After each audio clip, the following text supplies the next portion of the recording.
Hello and welcome everybody. Today is kind of like weird. We have been playing this game together in the same room, but it was a completely different room, although the street was the same. Yeah, so, and usually I'm sitting to your right. Oh yeah, we switched up. Yeah, we switched up. Sorry guys, you will have to live with it. Yeah, you'll have to. So basically, I am Dottie and this is Alice. Yes, and my hands are dirty because we've been doing some painting. So today is in Alice Baker Inside Insights number 8. Number 8. And today's episode, I just decided to call it Vanishing Point, since we've been doing painting. I like that name. Vanishing Point. So essentially, it's still the same day. The last time you decided to get the uktena, which is some kind of stone that can be used or is used to get the droit de lance onto this plane of existence. Mm-hmm. And in order to do this, you have to soak it in blood every week, every couple of weeks. You have been to the Morrison's home. You have seen that Mrs. Morrison has actually suffered a stroke and is bedridden, but she also seems to be the person that is being bloodlet every so often to soak the stone. You have met her husband, who is definitely doing the blood soaking, and what you have done is you have decided you want to find the stone and get it and destroy it, because that should, in theory at least, do away with droit de lance. And in order to do this, you have gotten some kind of herbal mixture from Maman Lavaux, which you have put into kind of like an incense burner type thingy. Yes. And placed in their abode. And now you're in the Chat Noir and you're waiting for it to take effect. So what's happening is you basically started to, you lit it, you left, Yeah. and now you're just waiting. We're waiting for dawn. So as soon as it's slowly sun is setting, we will make our way back. Okay. And we decided to go through the front door and try to Reckon. Well, you're a very good lock pick. Usually, let's see. But that is generally the idea. I'm not using the fire escape outside because that is visible to too many people. Inside we should be quite fine, especially if we wear our nice outfit. We will have to see. You were posing as Nurses. So and you did make the rounds, and you also visited somebody else to make the cover perfect. So there was a downstairs person that you spoke to as well. But at the moment we changed into dark clothing. Yeah. So I think we will stick with dark clothing as best as we can. Yeah. So essentially, you are in the Chat Noir. Are you actually drinking alcohol? No. So you're having you're having a beverage of your choice, Coke or Coke exists. Coke existed definitely. Yeah. Maybe a sandwich or something like that. Yeah. And you can make a luck roll. Not sure this is useful. No. Okay. You're unlucky. No one you know shows up. Good. After a while, it's getting dark. You make your way back to the derelict building that the family inhabits, and from the outside, Alice would look if lights are on. There aren't any lights on. She would also like to see if the windows are at least look closed or if they look open. Then make a spot hidden because it's dark. That is a success. Don't forget ticking it. I already have. Good. The windows look closed. Okay, good. Then you go inside. We tiptoe inside. You make your way upstairs, and you get to the door of the apartment. The door is locked. It's closed. Yeah, it would be locked probably. First of all, Alice would put her ear against the door and would like to listen in case make a listen roll. She hears movement. She hopes she doesn't. And listen. Nope. You hear nothing. I hear nothing. Good. Okay. What do you do? I'll look just one last time at Dottie. Let's do this. And then I will pull out my lockpick and will...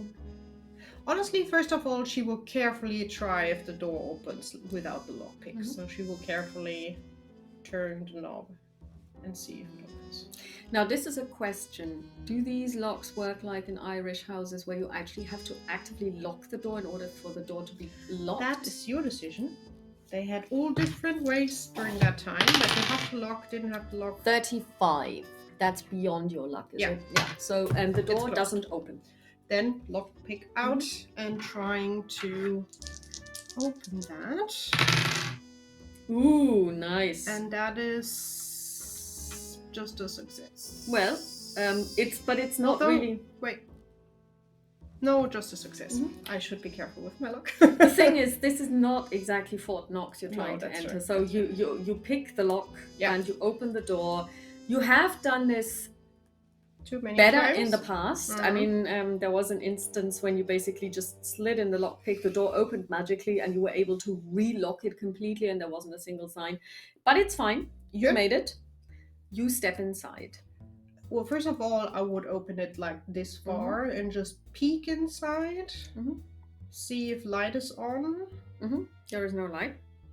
Then she would carefully open the door and would make like 2 steps in. And she would probably, first of all, sniff the air. Just to be sure if she needs to have the cover up or if it's fine by now. Probably we still need it, not sure. You do smell something? Alice would put her scarf up, so it's like here, at least that it's halfway covered. Dottie does the same thing.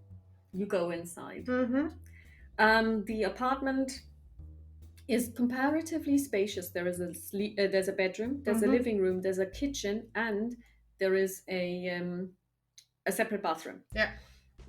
You have been in the living room. You have been to the bathroom. And we have been in the... And you have been in the bedroom. I don't know if you... I can't remember, but I don't think you made it to the kitchen. We got warm water. Oh, you did, yes. So, you've been in essentially all the rooms. Yeah. So where do you want to look? Because at first glance, you didn't see anything. Living room would be the first choice because the incense burner is there. Okay, make a spot hidden. She would very carefully peek inside and probably leave Dottie some space to look at as well. And I have a hard success. Okay. With a hard success, you find all kinds of paraphernalia, which do remind you of the stuff that Maman Laveau has. Some of this, so basically there is some... Let me correct. The first thing she would look is the old man lying on the floor. He is. Okay. I just want to know in which room he is, and then she will look around because she still suspects that thing is somewhere in the living room, maybe. So her spot hidden is okay. She has a normal success. Well, you find paraphernalia that do remind you of the stuff that you find in Maman Lavau's place. So this guy is a person that does dark magic. You kind of knew this, you were expecting this, but it's definitely here. Although it's of course not as obvious, which is a bit strange because considering that they keep to themselves, they could just have this stuff out openly, but they don't. And after a while, because you have all the time in the world, let's just on a 63. Oh, she's not sure. He may actually be dead. She's not sure. She can't find a pulse. Could Alice then have a look? Please roll. Pulse, please. Medicine or... No, first aid should be fine, right? Yeah. No, I have no idea. Okay. She failed by 1. You also don't feel a pulse, so you may have killed him. Lose 3 sanity. You may have killed a guy. Can you pass me the pencil, please? Sure. Here you go. And so essentially... Great,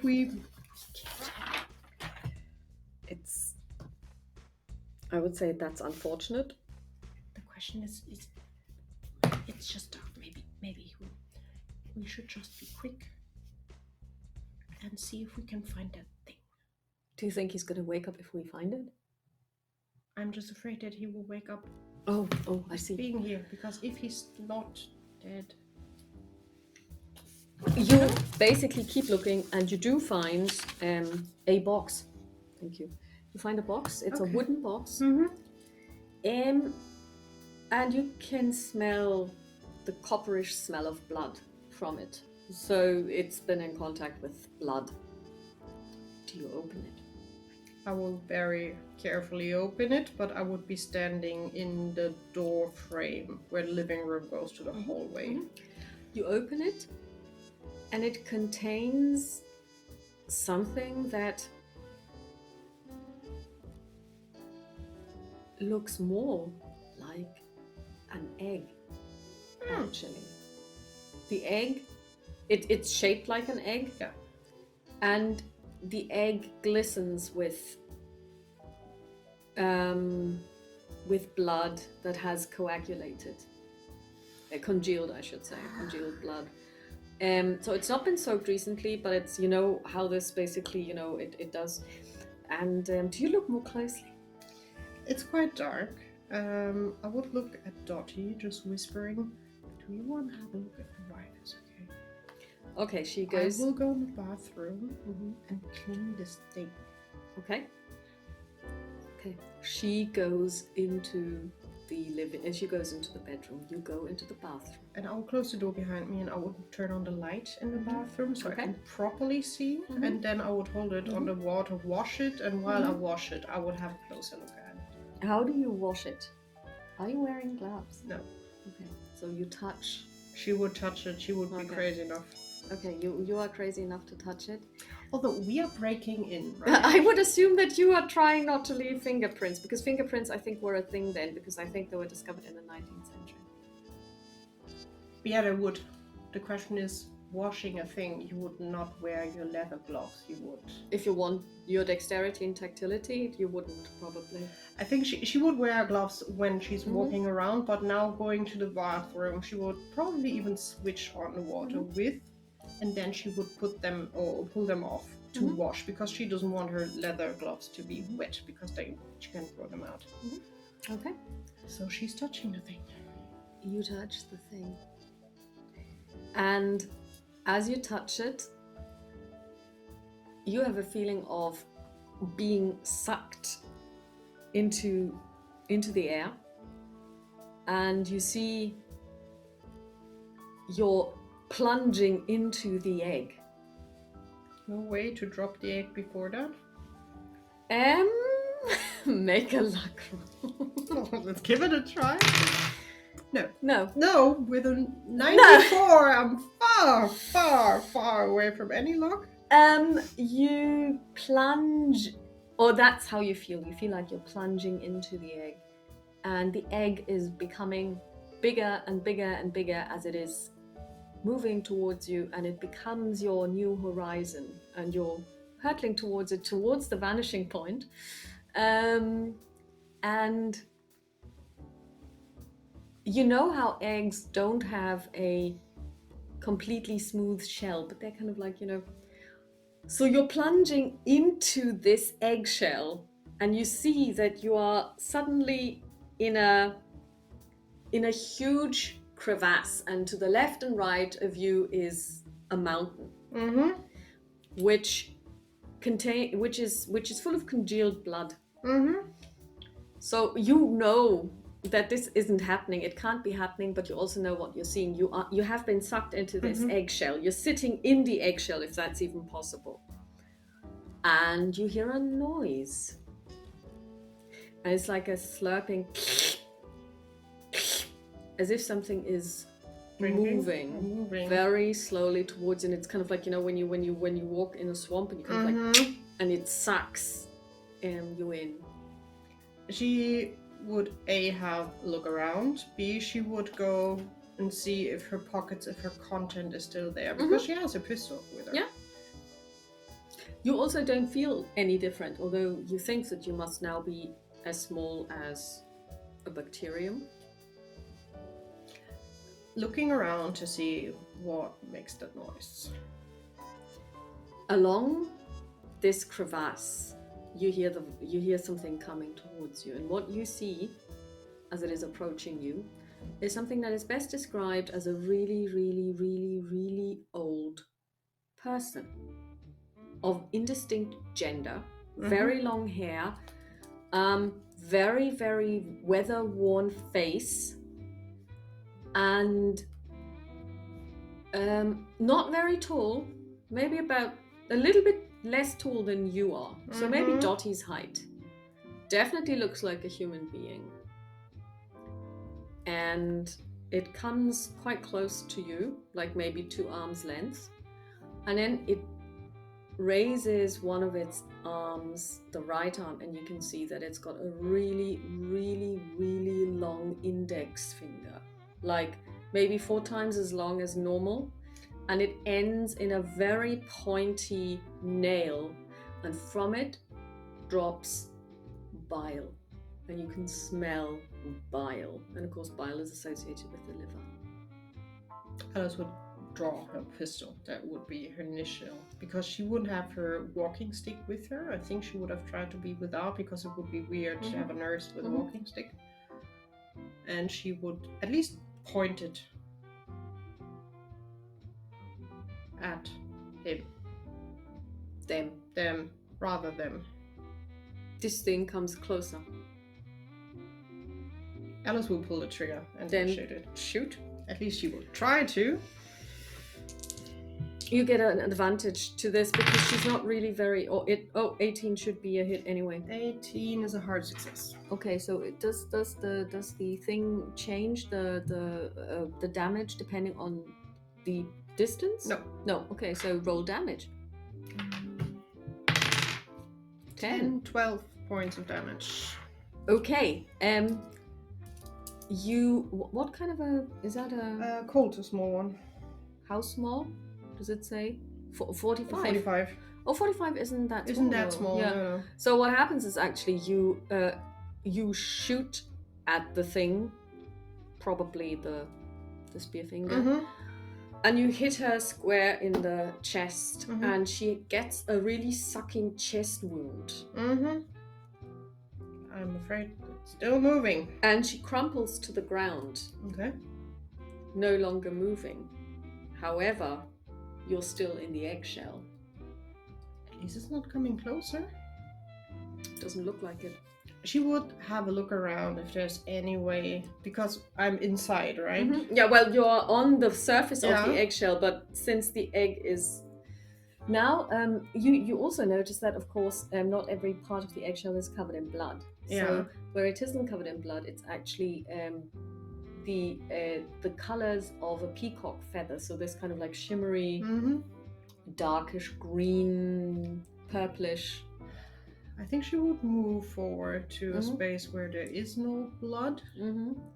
And she would look up, like to the sky, to see if she can see anything. How does basically the sky look? Make a spot hidden. Nope. The thing is, the crevasse is so high you can't even see the sky. But interestingly enough, you still see, so it's not like swallowing all the light. She will look again in her Colt if she really lost one ammunition. You did. And the thing is still lying there. Dottie should have heard that. Maybe. Not sure. Because she's like, I don't have to call out. It doesn't make any sense. Dottie rolled a 0-6. Ooh. Although Dottie is in the next room over, she has heard something. So she comes back. And of course, you see nothing, you hear nothing. Alice would look if there's a way to move more upwards. Is there any way to climb? Yeah, that would be the thing. Try. Is there a thing? Yeah, climbing. You can... Oh! That's a 2, which for climbing is a critical success. I'm impressed. She was training, obviously, for whatever, because she knew she would need to climb the fire escape. I think you did mention at some point that you were going to start walking more and also trying to get the dexterity, because you will never get rid of your knee thing, but you can work on it. Yeah. And work. And the thing is that the congealed blood may be gross, but it's also quite sticky, so Yeah. it does help. And so she's quite determined to get out, to be honest, because she doesn't want to be in here. you climb, Yeah. and I won't lie to you, this is going to take a while. Yeah. However, you climb, Mm-hmm. and at the same time, you suddenly feel like there's an earthquake because everything starts moving. And you look up, and Darkness. the darkness is broken by a blue. The sun's blue here? No, this is the iris of one of Dottie's eyes. I would just yell, probably, out of my lungs, just yell, but would be moving forward. Okay, let's see what Dottie does. Sanity check. 83. She That's fails. not good. She drops the egg. Great. You hurtle to the ground. You can feel that, it's like you're make a dex check, please. The question is if it tumbles in a way that I fall out of that thing. That is a 61, which is not a pass. You do fall. Yeah. Do you have the die somewhere? Oh yeah.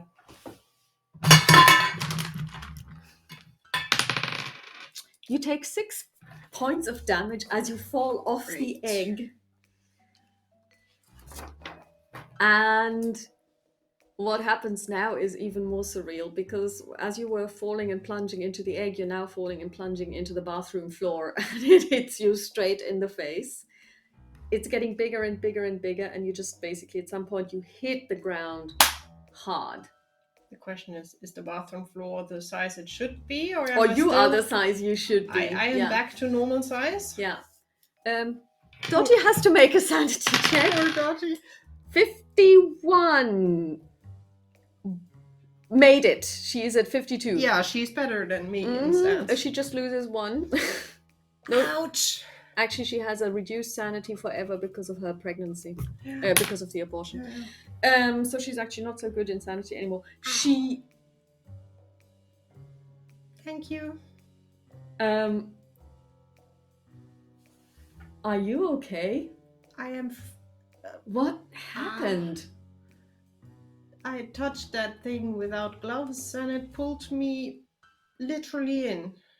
Not like your mirror thing. I just shrank and was on the egg. She looks at, because the egg is now in shards on the floor. She looks and she says, "What do you mean it pulled you in?"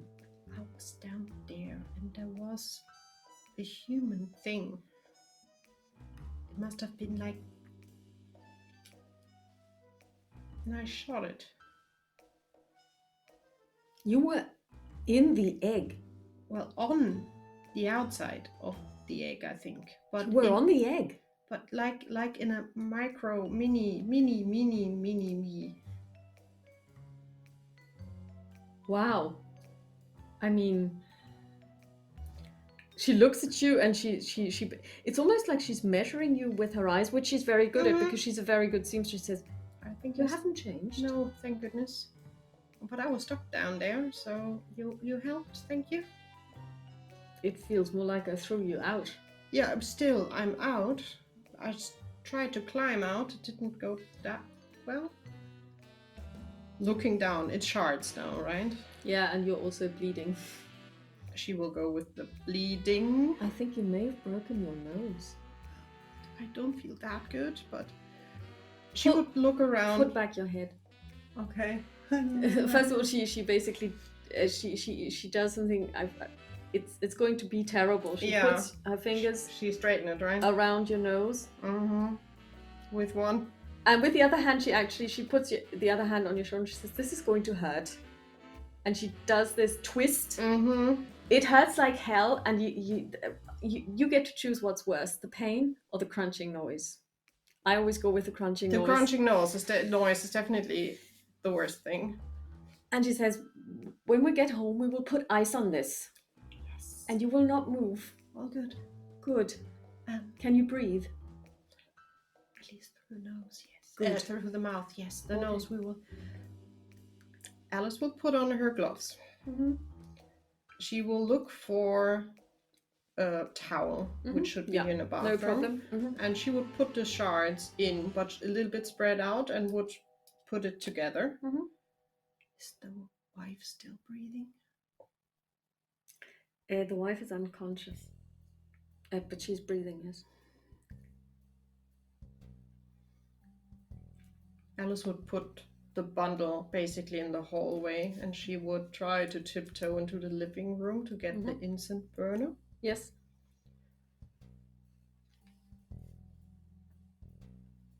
And she would open the window.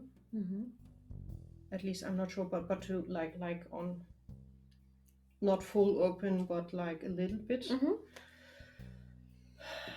And then she would, the incense burner in one arm, the bundle probably in the other, would motion to Dottie. We should leave. All right. So you leave. We leave. I think along the way, if we find a garbage can that is not too close to the house, she would drop the incense burner, except Dottie wants it back. She doesn't. Then I will throw it out. And then let's go to the Chat Noir and see if our cab driver is there. Louis? Yeah. Okay, you go to the Chat Noir. Maybe you should go inside. I will wait outside. I'm not sure with my nose I should go in there. Yeah, you don't look too well. And also, I mean, obviously you were bleeding heavily. I mean, nobody can see it on your black clothes, but, you know, you did clean your throat. Yeah, and you know, she has probably, at the moment, she's putting her scarf probably up to hide it just a little bit, the hot mess. At least she's wearing black, so you don't see 40. that much in the dark. Her luck is... Good. Oh, I was actually reducing her luck instead of her sanity. Oh. Her luck is still 55, so that is a pass. But her sanity is now at 77, so that's where she is at. Sorry, she had a high sanity. Yeah, it helps. The problem is I'm not wearing my reading glasses, so it's just a good.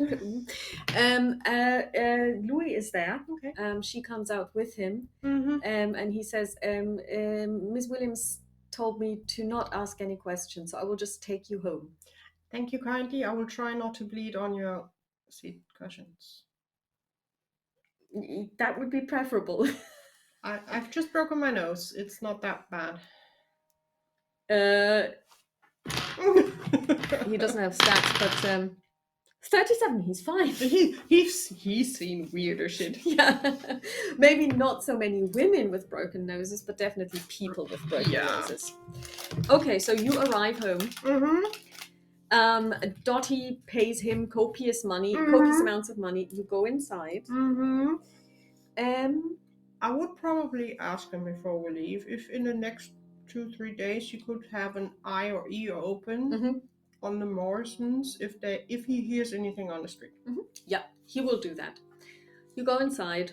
Dottie basically just points towards the salon. No arguments. Alice is standing in the doorway with a bundle. We should first get rid of this. How? Hudson. You want to throw this into the Hudson River?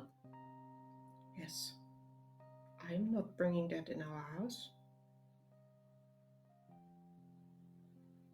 Fair enough. Before he leaves, basically, are you up for an additional trip?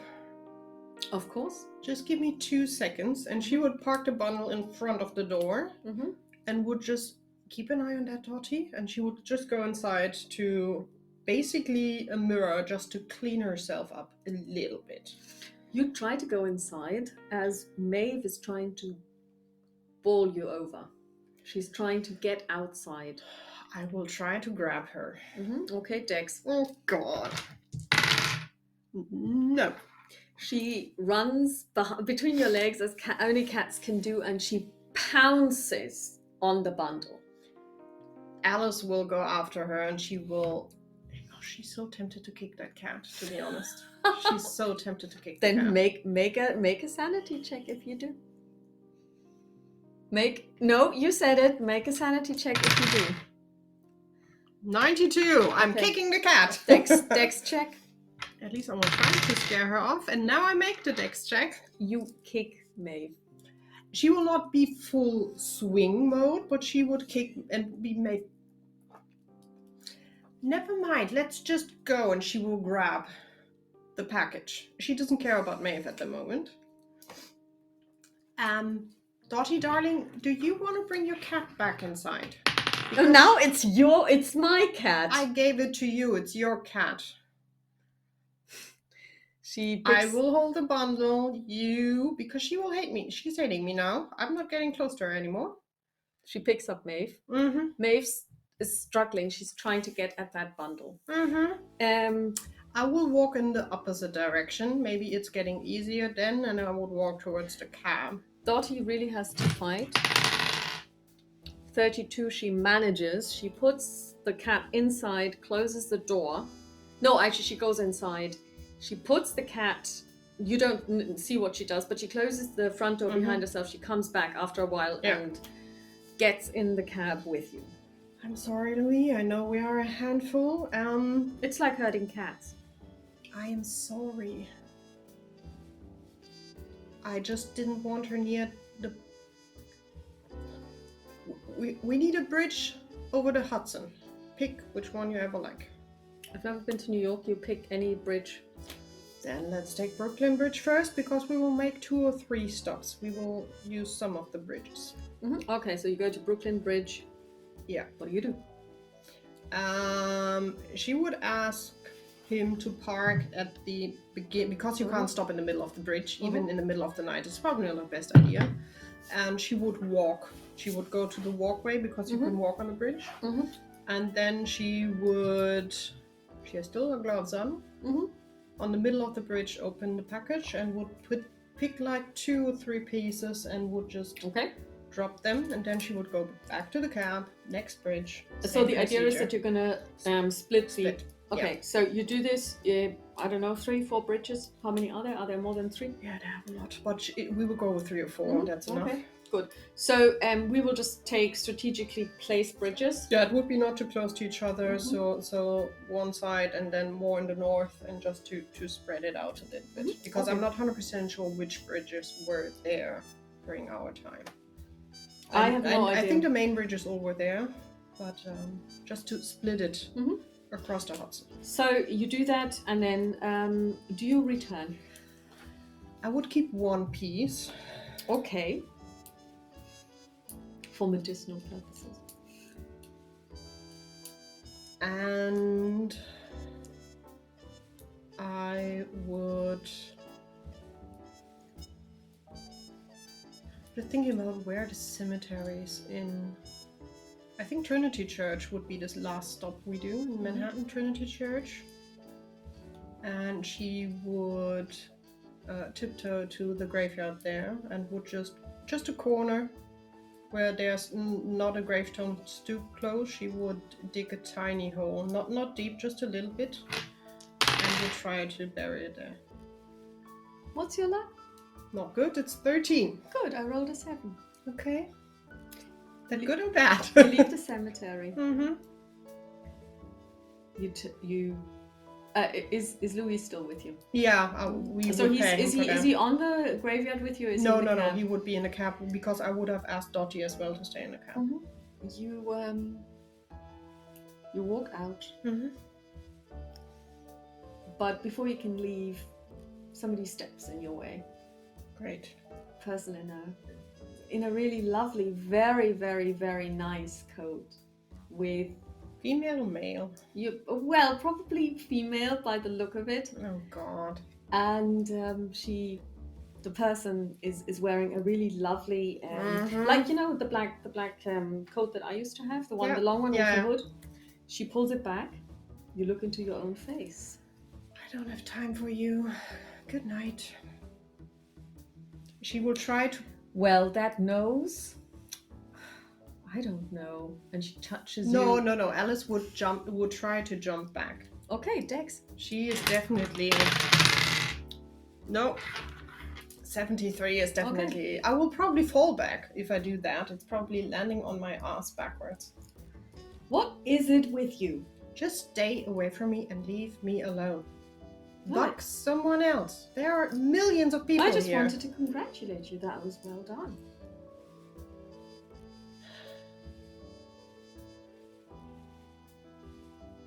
Alice will just try to get up on her feet again. She holds out her hand to help you. No. I will blankly ignore that. Probably crawling back a little bit and then trying to get up. As I said. You're really hurting my feelings now, Alice.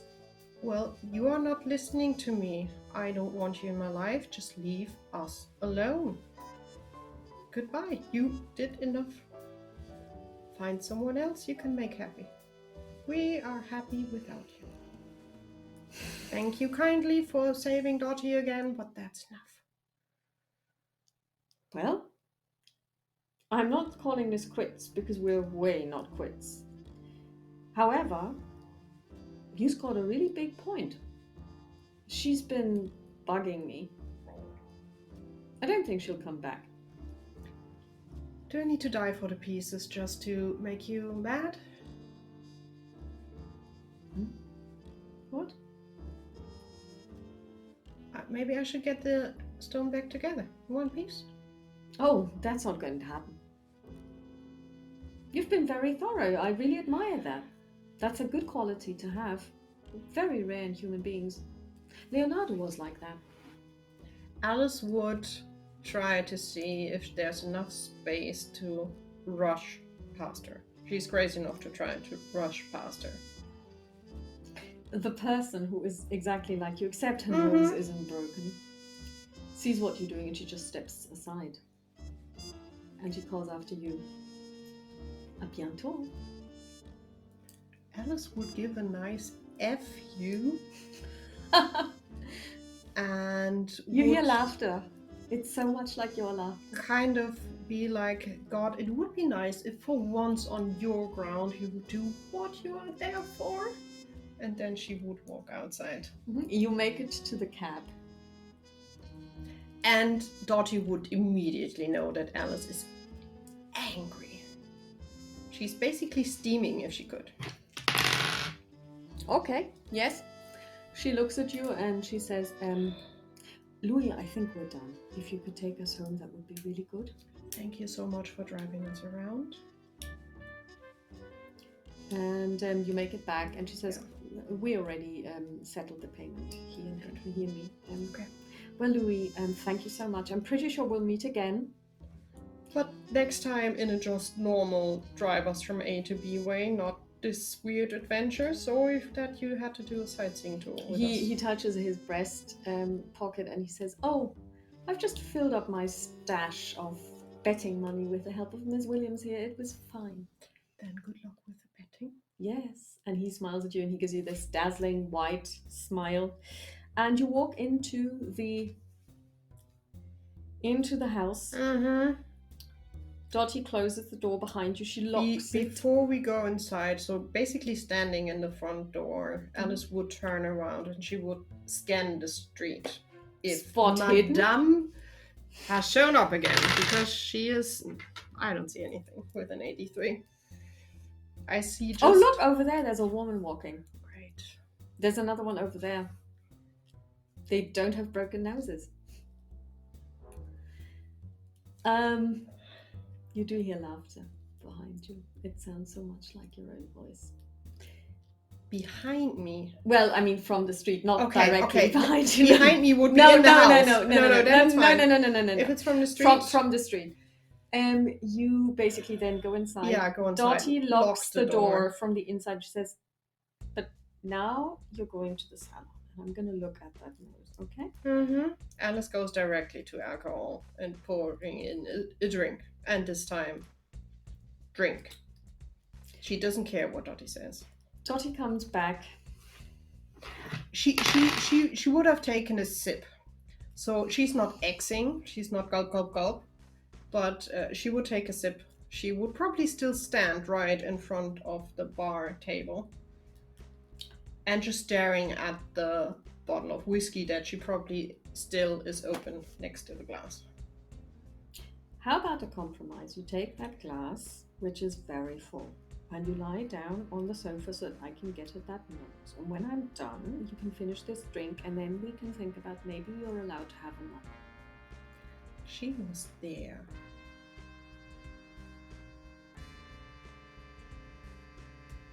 On the cemetery.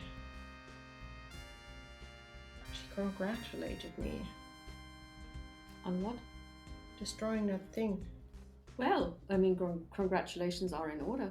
No, not if she is happy about this. Well, she did not approve my broken nose. It's marring your face at the moment. It'll probably go away. She said it's not over yet. We are far from being done. She's playing with you. We were talking about this. I should have shot her. I doubt that you could have killed her. Also, shooting a Trinity Church ground is not the best idea. No, probably the police would have heard you. Now, please. She will just plonk her butt on the couch and would take another sip, and then she would lie back. Yeah, so she is tending to your nose. It does hurt, Mm-hmm. and you can also realize you can't really breathe because it's all swollen. And she puts ice on it. Quite a lot, which is actually also not so. It feels terrible. Mm-hmm.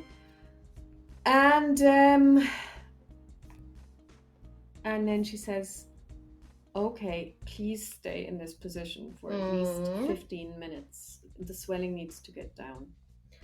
Could you grab me a straw, please? Of course. Although it's not helpful. By then they didn't have the nice bended straw. No, they only had straight ones. Will not work. Drinking while lying. No, she will you not. will. It's gonna be here when you get back. Also, there's somebody who wants to talk to you. What? Lie down. I'll be right back. Leave her where she is. No. I don't want a fluffy thing here. What is it with you and May? That you can ask your cat. What got into her?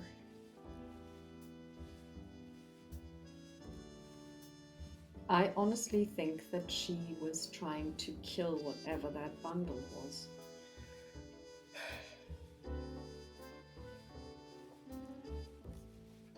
She goes outside into the kitchen, and she comes back with Maeve, who is walking ahead of her, tail up. Alice is lying on the couch, staring at the ceiling. Yeah. Although she hears. Of course you hear You hear the paws like tap, tap, tap. Well, they're not going tap, tap, tap. They're going more like da-dum, da-dum, da-dum, because she's running towards you. She jumps only onto the chair next to the sofa, and then she slowly climbs onto the sofa and onto you. And she lies down on your chest and she starts purring. Alice is a bit unsure what to do. She would just look down a little bit. She would probably, her head is still okay, would scratch between the ears very carefully and would just whisper, "I'm really sorry, but please never do that again." She curls up and she purrs even more loudly, and now here's like the news flash of the day. What happens when cats purr is actually human bones start mending because of the frequency. It takes a long time, so it isn't instantaneous, but this is actually how this works. Interesting. So at least it's calming her a bit. I'm quite sure for that, because in order for this to work on your nose, she would have to lie on your nose, which of course she doesn't. But she is purring, and I mean, she is really. I mean, it is calming. Because of the frequency. You actually doze off a little. Okay.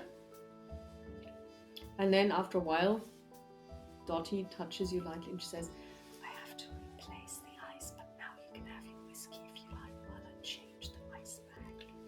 to whisper. But thank you. Yes, please. She hands you the... I will try to wiggle a little bit up. No problem, you can do that. She takes away the ice bag. I don't want to disturb the queen, so very slowly, moving a little bit. The queen does wake up. She stretches and spreads her paws, and then she snuggles up again and keeps sleeping. I would probably like bob her on the head, just like talking to the cat. You know, your mom would like cuddles as well. She's been through hell with me. She could use some calm purring. Maeve looks at you. And I would like nod towards Dottie. Well, Dottie is basically at this moment stepping back inside the room with the ice bag, and she says, and she waits for you to finish your drink. Mm-hmm. She asks you to lay back your head. She puts the ice again on it, and she says, another 15 minutes, and then that's all we can do for tonight. And then she sits down in the chair. Mm-hmm. Maeve looks at you. Maeve looks at Dottie. Maeve gets up, walks over, very carefully climbs off the sofa onto Dottie's lap, rolls up, starts purring. And Dottie says, well, how are you? And she talks to Maeve a little bit, and yeah. Well, Alice is drinking. Well, you have already finished because you're lying back now. Yeah. And then another 15 minutes pass, and you don't go to sleep again, or you don't doze off. Then Dottie picks up Maeve, puts her on the seat, gets up, picks up the ice bag, and says, would you like another drink? Yes and no. I will go with no. I don't want a hangover. I will have a headache anyhow tomorrow. You will have a terrible headache, yes? Then yes, I will take another one. She gives you another drink. But this time she pours it, and it's not as much as you. If you want one, feel free. No, thank you. Maeve, do you want to have a whiskey? Maeve looks at you, and she kind of... most cats don't like the smell of alcohol very much, so Dottie then just takes the bottle and holds it out to her, and she does this... And then this phlegm reaction where they open their mouths and breathe, and they stick out their tongue. You can tell she hates it. Okay. No, that's not. Maybe we should try the art bag. Oh God, no one wants to smell that. Even not a cat. And she puts away the bottle, and and then you have your second drink. It's now quite late. Of course, it's past midnight. And then Dottie says, well, I think we should all go to bed now.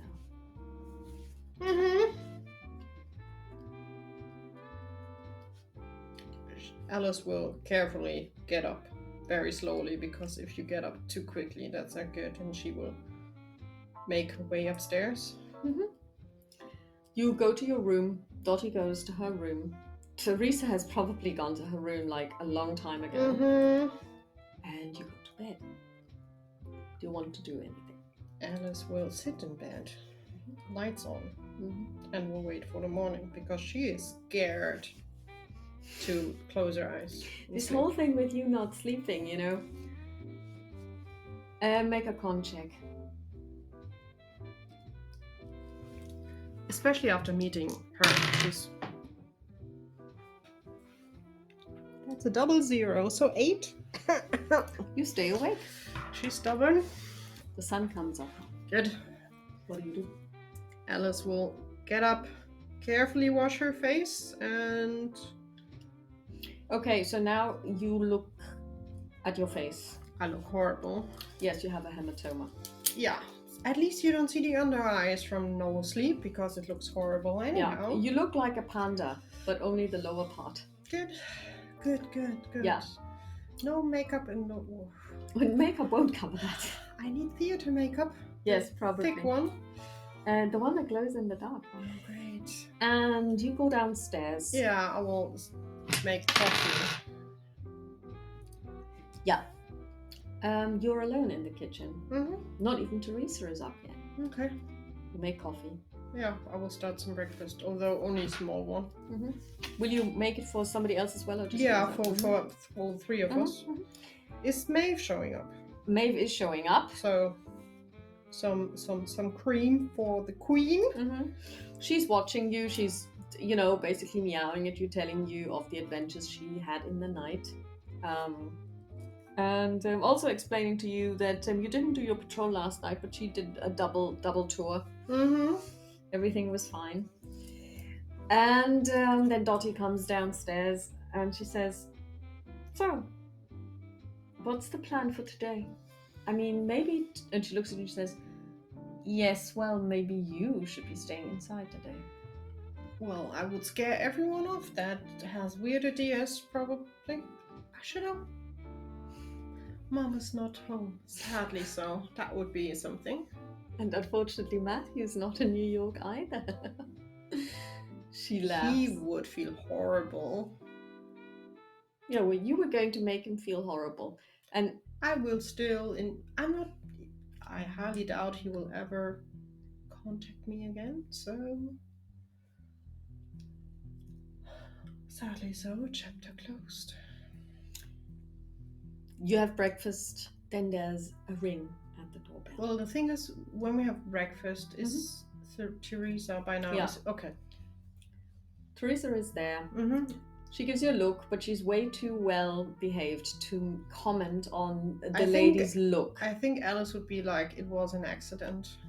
Don't stumble over your own feet and fall into things." Dottie says, "Yeah, she's a klutz sometimes." It's my knee. It's her knee.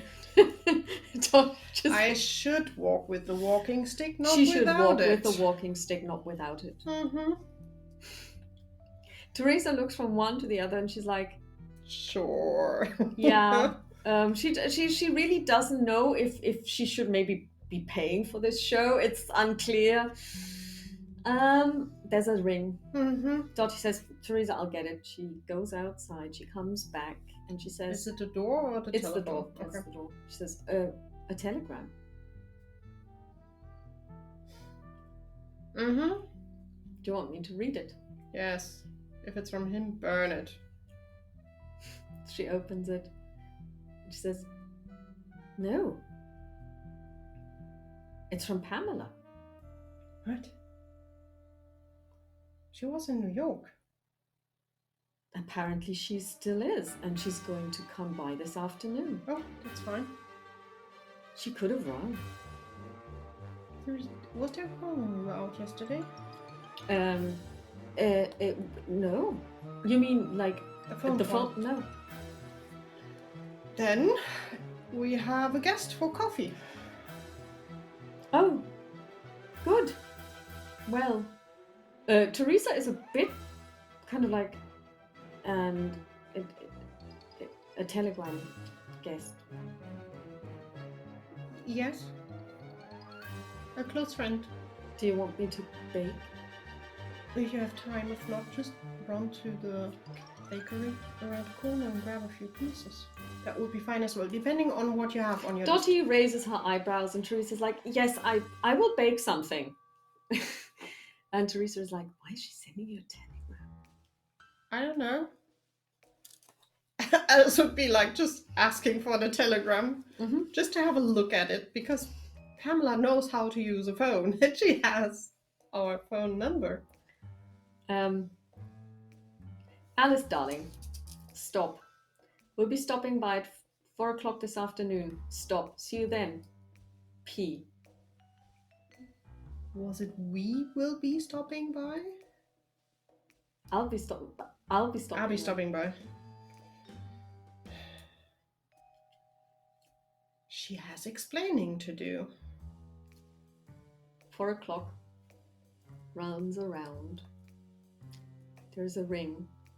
Dottie answers the door. I'm in the salon. Make a listen roll. No, I will roll properly. 27 is definitely, it's a hard success.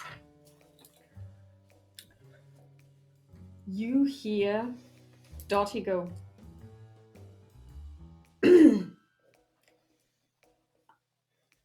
and then you hear her whisper, "I'm not sure you should be here right And then you hear a voice. It's Matthew's voice.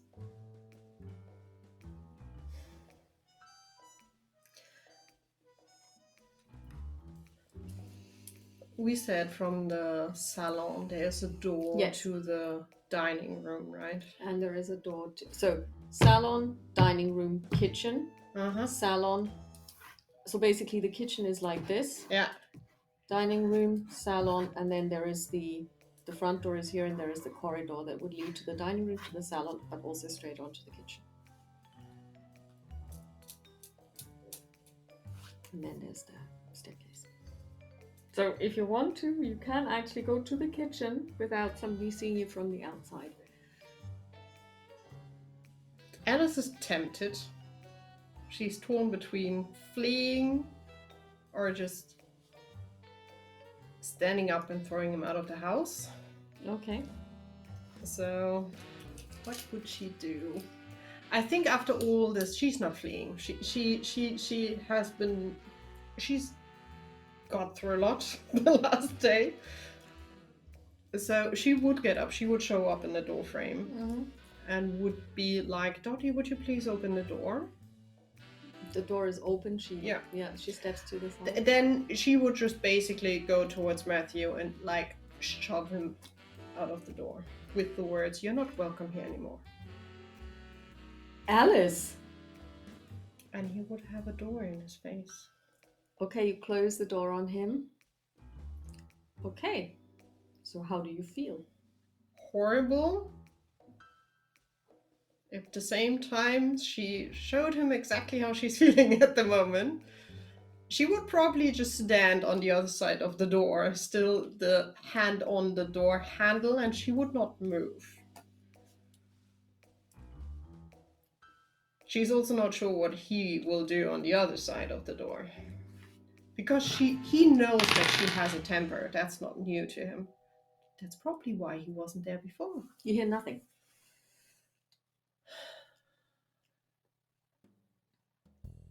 She would count to 10 and then she would open the door a little bit just to peek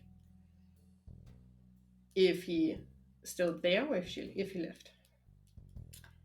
You see nothing, but then you look down on the ground as you do when you close the door, and you see that there is flowers on the floor. She will pick up the flowers and hand them to Dottie for you. Enjoy them. I doubt that they were meant for me. That's not that easy. She would stick out her head to really look around. Spot hidden. If she can see him or not. 54. Spot hidden is definitely, that's a success. No, maybe he came by cab. Maybe he's got a car. Or maybe he's just a really fast walker. Alice would sit down in the salon. She would pour herself a drink because that's how she's coping. Dear Internet, please don't copy that. It's not a healthy habit.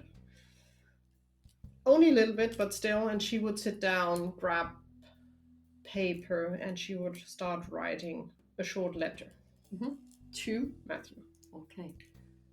With a general sense, quite shortly, that after all he has done, showing up with a few flowers is not enough.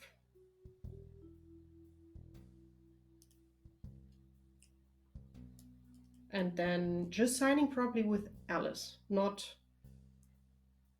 anything else, just Alice. She would fold it up and she would ask Dottie if she could have it sent to Matthew's place. Dottie takes out an envelope. Dottie addresses the envelope. Dottie sticks in the letter, closes the envelope, puts on stamps. You know that she always has some stamps. I think she would ask if we could get like a delivery boy who could really run down there, walk down there, however, and deliver it. Dottie being Dottie, she takes out the letter again to save the stamps. She rings for a delivery boy. A delivery boy comes, picks up the letter, takes it to the address. And Dottie says, well.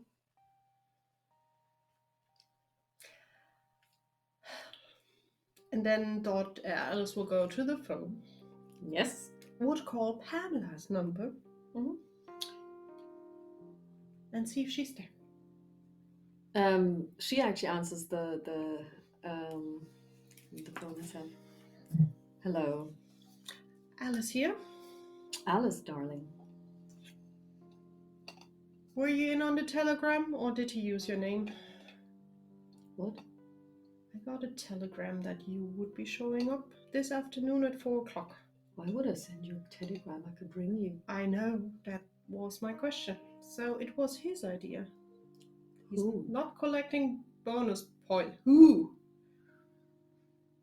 He's back in town, as it seems. Matthew sent you a telegram in my name to announce his presence. Well, I mean, he probably realized that if he rang you, you would probably just put down the receiver on him. Well, now I slammed the door in his face, so that is even No, more you hurtful. didn't, did you? I did. Alice.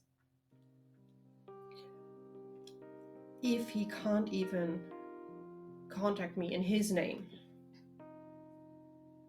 but using you after all he's done, no. He's afraid of you? Yeah, and he's making it worse with every step he's taking. Sometimes he's still like a boy. I honestly don't care. I wrote him a letter that it's not that easy. Showing up with flowers, pretending to be someone he's not. Well, he brought you flowers. Yeah, as if flowers would fix this. Well, he broke a lot. But he tried to talk to you. Well, but at least I know you're not in there, because I was really weirded out why you would send me a telegram, not calling. To be quite honest, if I can choose between calling and sending a telegram, I would always choose calling because it's a lot less hassle. Since I have you on the phone, would you be up to meet up at my place tomorrow, whenever it fits you, for just coffee or drink or dinner, whatever suits your plans? Just to warn you, I look horrible. I can't go outside. She laughs throatily and she says, I can't even imagine you looking horrible. I have a broken nose. I look like a panda bear. You have a What did you do, darling? I fell on my face. You fell on your... A bathroom floor is quite hard, to be honest. I hope that Dottie's been looking after you. Yeah, she is. Good. Well then, how about dinner tomorrow? That sounds lovely. Love that. Perfect. Then I will see you tomorrow. I will see you tomorrow. And we will talk about Egypt. We will talk about Egypt. I want ideas and hints, and you need to tell me more. So do you want to do anything, or shall we just jump? Okay. It would be, I don't know if Matthew will react, but if not... not at the moment, then Alice would just inform that tomorrow we will have someone over for dinner. Of course, dinner is still Dottie's responsibility, so Dottie is happy because you're having guests, so it means she can shine with her cooking skills, and she does what she always does in those situations. She makes a couple of recommendations of what could be had. You make a decision of between between 3 dishes. You get to choose which one, but then you have to pick the wine. And then she goes shopping the next day, and then she starts cooking. And then the evening rolls around, ding dong, and Dottie opens the door, and it's Pamela Baxter Strauss. And she announces her. Pamela walks in. Pamela is wearing trousers, of course. Considering that you're going to talk about Egypt, she is doing something in the Egyptian style. She has a really big pendant, which is in the shape of the ibis bird. And she says, well, I thought, we could just go Egyptian. I bought this in Cairo, actually. It's a replica, of course, but I really like it. It is a beautiful piece. So, and you two have dinner. Yeah. And then, but you also notice that she brought a bag. Okay. And then after dinner she says, so, you wanted to talk about Egypt. You know how they say a picture is worth 1,000 words? Yes. And she takes out a book. Well, it's actually quite a big book. It's a guidebook. It's the Baedeker of the time, but it's also it's one of the art ones as well. So you also have pictures taken of digs of the like the sites, but also pictures from the Egyptian Museum in Cairo. Of course, back then it was all black and white, but Tutankhamun had already been excavated, or his tomb had been opened, and some of the stuff was already in the museum there. And of course, even in black and white, that was just beautiful and incredible. So nobody had ever seen anything like it at the time. And you spend, so basically she says, so what would you like? Practical advice? Yes, things to be sure to see, things to be careful around. Well, first of all, I suggest that the minimum stay is 3 months. Okay. You do want to, and it's also a good way of meeting society, because there are still, well, I mean, in our time, although it's not in real time, we will still have the English protectorate because it makes it easier. Yeah. So it means that Egypt is not independent, and the English rule, and they have like a whole kind of like apparatus of military there, some viceroy or other that governs. I don't know how they actually did it, because there was a viceroy in India at the time, so they had something similar there. The police is in British hands, which also means that there are lots of British people, expats, and it also means that there are lots of English-speaking guides. There's a whole spa thing going. And then there is also English-speaking doctors. They have private clinics that the expats go to. So at the time, it was mainly British and French that would go there, and members of the European monarchies, like the Greeks, the Italians, would all go there, because that was, of course, pre-Second World War. Yeah. And of course, a lot of Russian exiles, like the surviving Romanovs, would also go there. So in during the season, starting in November, going until May, it's been compared to Saint-Tropez later. So it was really the place to go. And then when the Egyptian tombs were found and the riches were brought to light, then of course everyone flocked there. So that's the kind of vibe that you get there. It is very Western. Okay. Also in terms of you learn that it's really a very it's almost like a caste system there. You have a very, very thin Egyptian upper class that are very westernized, but the rest live in abject poverty, and basically it's Muslim. Yeah. But back then it wasn't radical. It was just and then you have basically lots of people who live outside of the big cities, and they live off the Nile and the flooding. And she recommends, well, basically the trip would take you 7 days, and you basically have stopovers in Istanbul and so on, and then you make landfall in Alexandria. Yeah. Alexandria itself is a big city. There is some things to see there. It's a military city as well. It's a port, but the main place where everybody flocks to is Cairo. And she recommends the Continental, which is there were two Western-run I think both of them were English-run hotels. The Continental, and I forget the other one, but the Continental is really one that is still there actually. And that's where she stays, and they have rooms, but they also have suites, which you can take out for longer, and that's what she recommends. And it would be like a three-room suite. You've got a living room, you've got two, so basically servants' quarters and then a master bedroom. And that's what she recommends for the two of you. And then she says that she's going there anyway. So she's going to France first to be with her ex-husband and his family in his vineyard. And then she's going to she's going to go on to Cairo starting October. Yeah. And practical advice is to take everything in, but to always go with a guide. There are guides that are, she could recommend them, Yeah. Bakshish will take you a very long way. Mm-hmm. She also recommends basically to be careful after nightfall, unless you're in a crowd. Going to the opera and stuff is fine, but Cairo is big. Cairo is poor in many parts, so you don't go where the poor people are because it's simply dangerous. Yeah, understood. But then again, you are from New York. I've seen worse.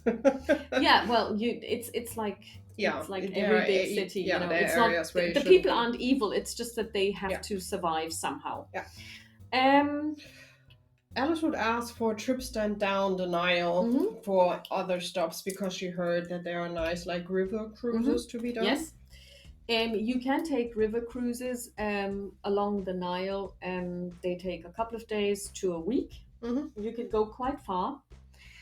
And then you can see the usual sites. Abu Simbel. You can go to Tel El Amarna, which is which at that time people knew what had happened there. So basically, Amun called himself Akhenaton, transferred the whole court there, created this new religion, and started praying to Aton, the sun disk. Yeah. Built a huge city where he lived with his children and his wife until his death. Then his son Tutankhamun, who later became Tutankhamun, took over and died young, as we all know. And then everything was transferred back to the court in northern Egypt. That is still visible, although Tel El Amarna is pretty much derelict, but it's being excavated at the moment, and it's a huge excavation done by the English School. Interesting. And she also has connections with the excavating team. So basically, she also recommends to attend a dig or two, simply because it's very interesting. Interesting. With regard to, she also recommends, the pyramids of Giza. Obviously, Valley of the Kings. Yeah. She also says that even just going to Alexandria for a day and taking in the coast, is nice. And you can take a trip into the desert on a day trip with camels. She says that's quite fun, riding on camels. And then, of course, the beauty. She looks at you and she says, "Well, you see, from an art point of view, Egyptian art is interesting simply because it's old. Yeah. It probably isn't as meritful when it comes to the artistic quality because, as you know, they had this weird perspective, so it was like, But of course, you can go to the graves that have been opened. You can see them. There are a lot of frescoes there, and it's just culturally very interesting. Plus, of course, you have theaters. You have the opera. Yeah. And it's a lot like a seaside resort in some ways, like Brighton. There's a casino there. That might be interesting. Yeah. Interestingly enough, she doesn't even mention any sports, so I assume that the English were probably playing polo there. And there is no golf, apparently. No, polo might be during that time. Yeah, I think polo, I could imagine that they would be playing polo. Yeah. And other than that, of course, there is a lot of military presence simply because it's an occupied state. Yeah. So, and she basically, you look at the book and you spend you can tell that she knows her Egypt. Yeah, I think Alice would also like tips on what kind of clothing, Mhm. because she already is on probably linen, anything that is Yeah. light but covers you, because the Mhm. sun is probably quite harsh. Yes. And interesting enough, she really recommends the pithy head. You know, Yeah. the pithy hat that's really and she says, and a parasol. Okay. And then she basically writes down a couple of names of people who live in Egypt. Mm-hmm. So one of them, for example, is her name is Clarice Thompson. Mm-hmm. She is a socialite who moved there with her parents. Her father is Major Abraham Thompson, a member of the British Army. And he's now retired. He's 67 and his daughter is about 40. Yeah. And they've lived there since she was 13. Okay. So she knows her Egypt, she knows Cairo. She is, you know, one of those dilettantes that write for magazines. Yeah. And she writes about Egypt and that kind of thing. And she says that basically they have an open house. Okay. And she will either introduce you, or if she's not there, she will give you a recommendation, and then Yep. and you learn lots of things about Egypt. Cool. And then she leaves you the book and takes her leave. I will bring her to the door, give her a tight hug, and she hugs you back. We'll sit down with another drink and the book, and we'll probably go through it again. Just how much for have you been inspiration. drinking that day? There was wine for dinner. Well, she wouldn't have drunk extremely. She would have drunk like 1 or 2 glasses. Mm-hmm. Probably 2 glasses of wine. And with Pamela is also drinking, so maybe... Pamela drinks heavily, you can hear. Yeah. She also smoked in the house. Yeah, that's fine for Alice. I think Alice would be tipsy. She would not be dead drunk, but she would be tipsy, definitely. Okay. But she would just sit there, she would just fill in like a little sip of whiskey, and would just sit there with the book, just going through. And Dottie joins you, and she says, so... we have so much to see in Egypt. Look at this. And it would be like flump on Dottie's place. Mm-hmm. And Alice would take all the time, everything that she learned, like, look at this, and we should do this. And just going through and sharing all that she heard. Okay. So Dottie is stuck with Alice at least for another hour. Mm-hmm. Well, Dottie is fine. Dottie is absolutely fine with this, because you know that the two of you have been reading up on Egypt, and you're kind of made up your minds that you're going to go there. So now is pretty much the end of April. You have you have probably solved the issue with the livers. That's the question. So I think Alice would wait 2 or 3 more days. Then she would call in Le Chanois and see if Louis is there, or if not, leave the message that he please should call. Mm-hmm. Louis actually calls you. Okay. And he says, Miss Alice, I Yes. have been doing as you were asking. There has been a terrible tragedy. There was a house fire yesterday. They both perished. House fire. They both perished.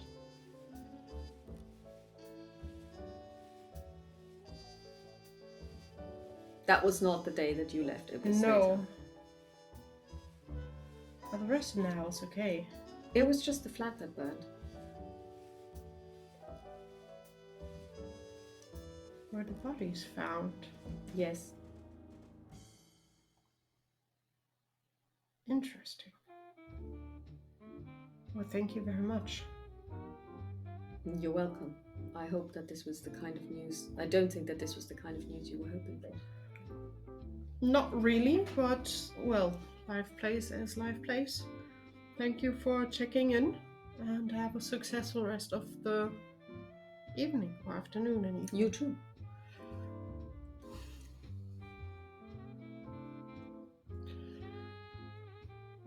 When I'm looking better, Dottie, we need to visit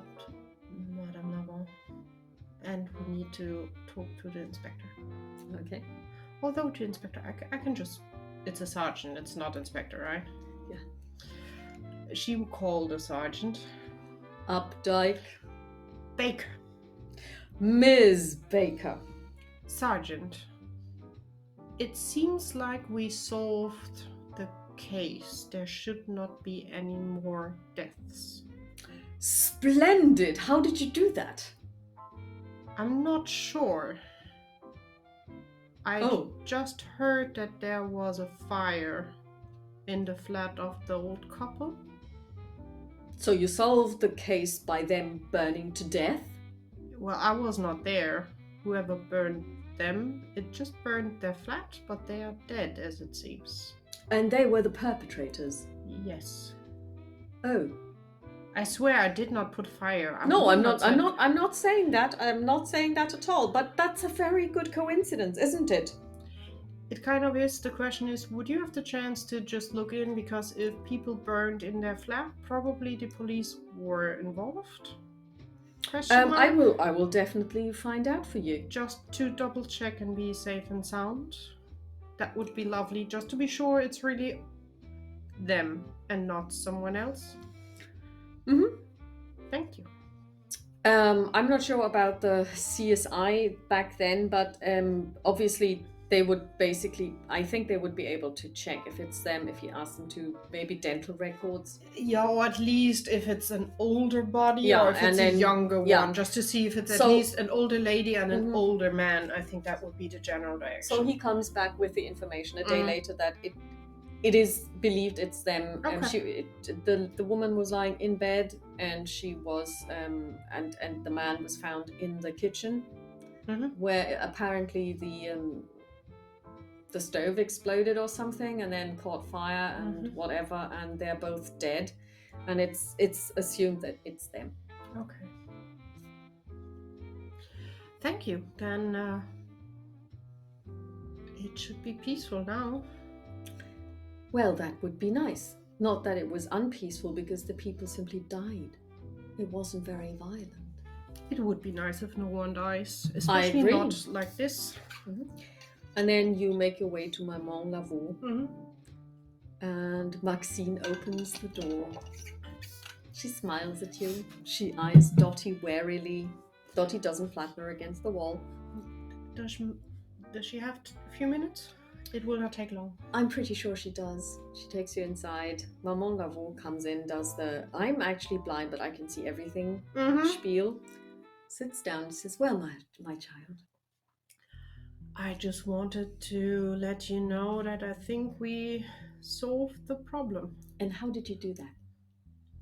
We destroyed the artifact.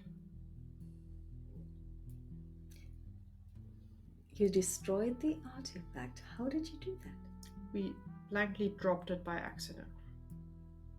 And it broke. Oh, that's interesting. Did it cause any weird side effects? Well, I learned my lesson not to touch it with bare hands. Because? I had a very weird experience with a small, old humanoid thing. Small, old humanoid thing. Sloping. Pointing a weird long finger at me. Well, that would have been the Doigt de Lance. Well, they did not survive my shot to their heart. Interesting. You shot her. Not sure if it worked. Then we dropped the egg by accident and it broke, and we spread out all the pieces. It was an egg. It was an egg-shaped stone, I think. That is interesting, because from eggs come life. Since we broke it, was it hollow in the middle? It was hollow. It was even hollow in the middle, but it still was more like a stone feeling. That is interesting. I think you are probably one of very few people who've ever seen a volcano. Well, I'm glad we got rid of it. Only not so nice thing is that, well, when I got rid of the last piece, I had a visit again from the one we tried to keep out of our house. But she didn't come to your house, did she? No, she just said hello in the graveyard where I buried the last piece. And she congratulated me to a good job done. Well, I mean, that probably means you were successful. I think so. The Morrisons' flat burned and they died. Long after we left. Now that is interesting. Because I dreamt a fire the other day. Seems like the fire started in the kitchen. He was in the kitchen. Do you think somebody tampered with the kitchen, or do you think he killed himself? I think he killed himself to end all of this because there was no way out. His wife was already barely alive. She had a stroke. She was really in poor condition. Also, he used her as blood source. That Well, poor lady. if he had succeeded, she would have gotten a new body. More people would have died. I'm not condoning this. I'm just saying that a lot of people would gladly give blood if it meant eternal life. Yeah. Honestly, I get that I'm giving my blood and I get eternal life. That is a thing, but killing so many people. Be careful what you wish for. You never know who's listening. Maybe your friend will pass by and take a pint of your blood in exchange for eternal life. I don't want eternal life, to be honest. That's not what I'm craving. That sounds more like a horror story in itself. And she is just blankly ignoring that I don't like her. But Do you keep telling her that you don't like her? well, that was nicely pointed. I am quite harsh in words when I'm talking to her because I don't honestly care. She seems to be amused by my way of talking to her. Well, I sometimes think that you should consider her like what she is. She's the mother of shadows. She's a mother. You're a child. Honestly, she's behaving more like a child than anyone else. It's all a game for her. Yeah, I think she indulges your insolence because she finds you terribly amusing. Great. But Well, I am very, very proud of you. at least we should not have more deaths around. That is, of course, very good. I hope so. Well then, my child, if you need me, you know where I am. If you need a good private investigator, just give me a call. We may get back to that one. And you leave, Yeah. and then a couple of weeks later, you read in the paper that you now have a new couple, Matthew and Lily Gregory. And they now reside in Sacramento, in Sacramento, California. Alice is waiting for the day where her mom is coming back from Florida. She does come back. There will be discussions. Probably Matthew's parents will get An earful. an earful of how dare they. Your mother... Is their son out of their mind? Something like that, probably. Well, the thing is, you don't really hear what your mother has to say to them. There is the May Day ball, but you still look like a panda. Do you go? No. As long as I'm looking as a panda, I would not go, but I would also not have visited Maman Lavant until I would be looking better or until the panda there ended, or at least a little bit of concealer would hide it. I'd just say you could always wear really big sunglasses. No. Okay, so you go there, you wear concealer, it's fine. Yeah. And then you see the notice in the paper, and Dottie just glances at you over her teacup, and she says, Deep breaths.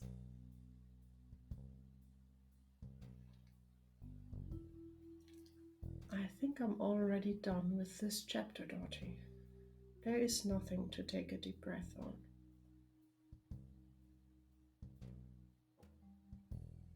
So if you're done with this chapter, maybe you can turn the page and then think of a way to forgive him. Why? We are on split ways now. He's living his life, I'm doing my life. He was trying to reach out to you. In a really poor way. Well, I even wrote back that this is too easy and not the right way to do. I know. And that was it. He just gave up. So it shows me how much he cares for You our don't friendship. know if he gave up. He gave up. He did not try again. Nothing. You don't know that. Did he ring you and talk to you and I missed something? He was not here. He did not show up. He did not send anything. He did nothing.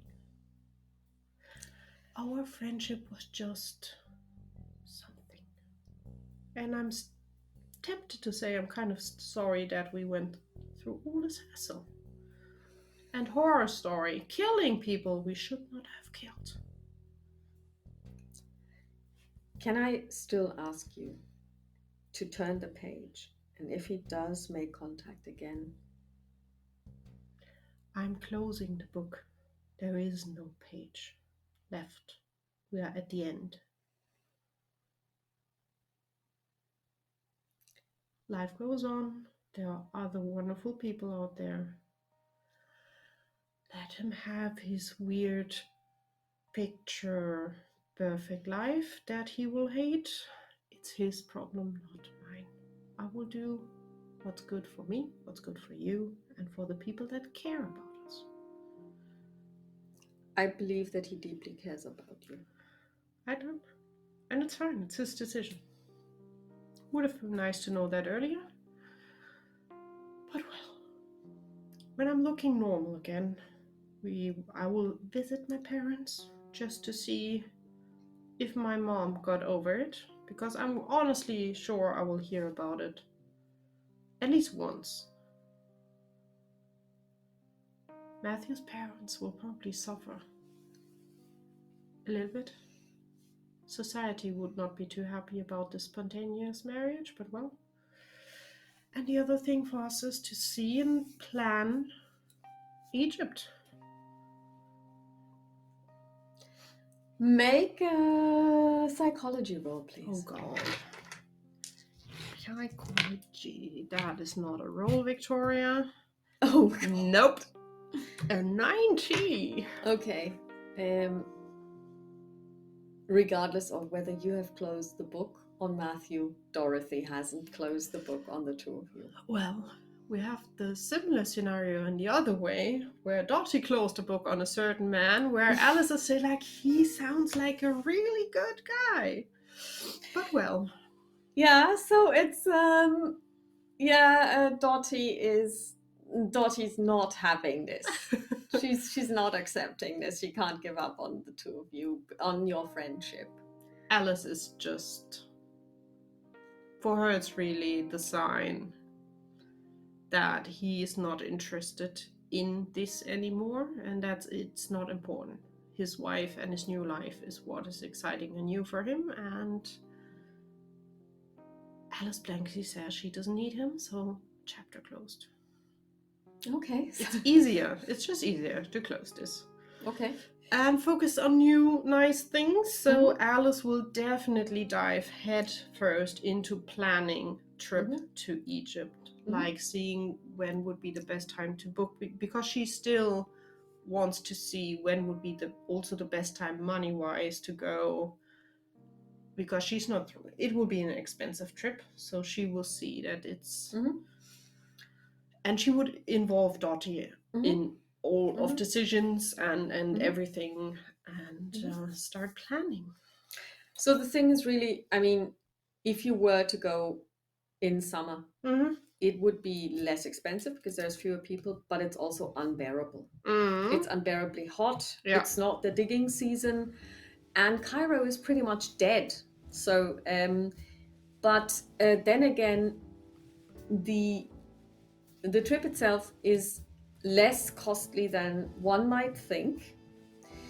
You can actually save quite a bit depending on what kind of passage you book. So there are different cabins that you can have. Like there are really expensive ones and there are less expensive ones. The hotel, interestingly enough, like does cost money, but if you book like let's say 3 months at a time, it's a lot less money because they know they've rented it out.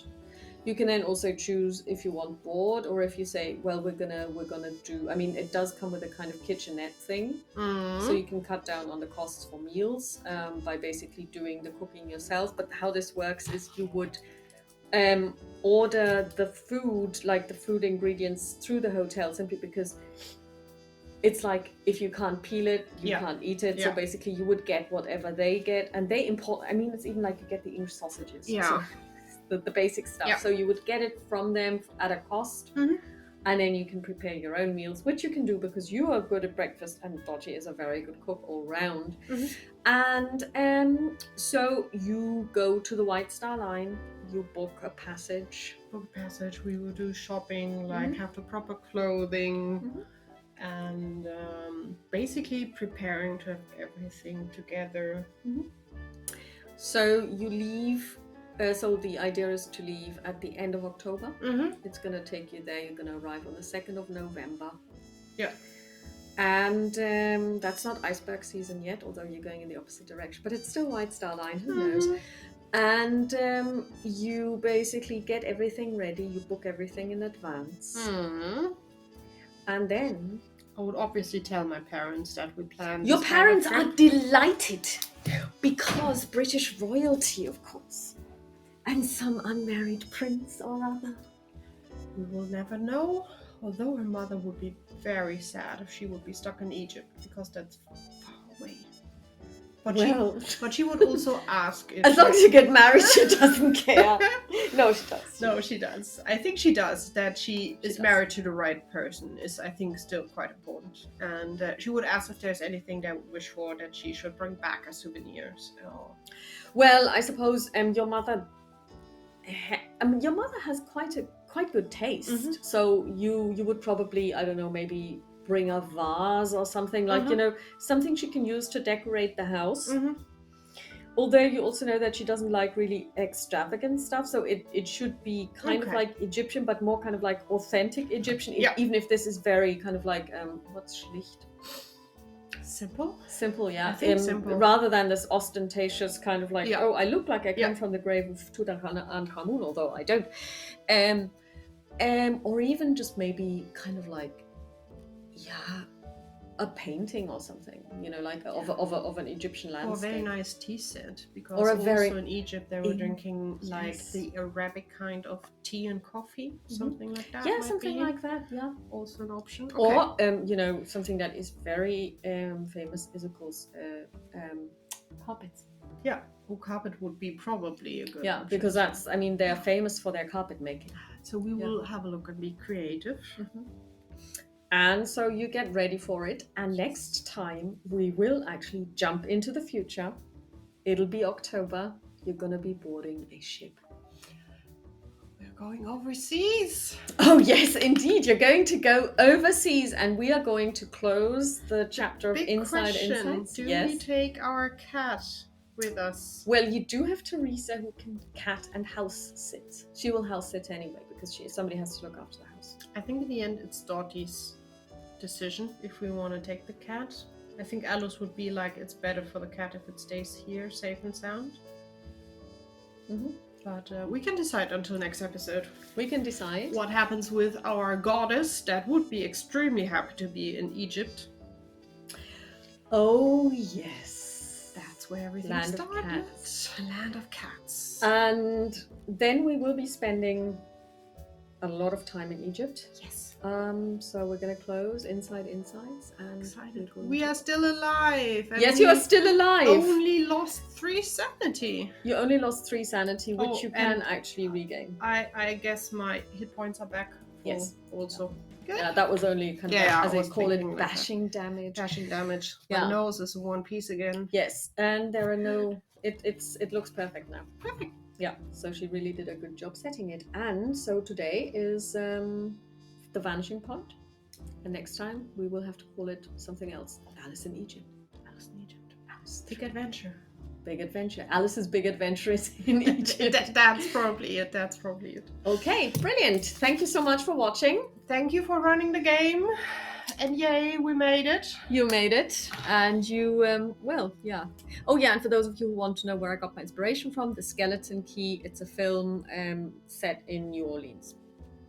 Then have a nice day, evening, morning. Stay safe, stay healthy. Stay safe. Bye.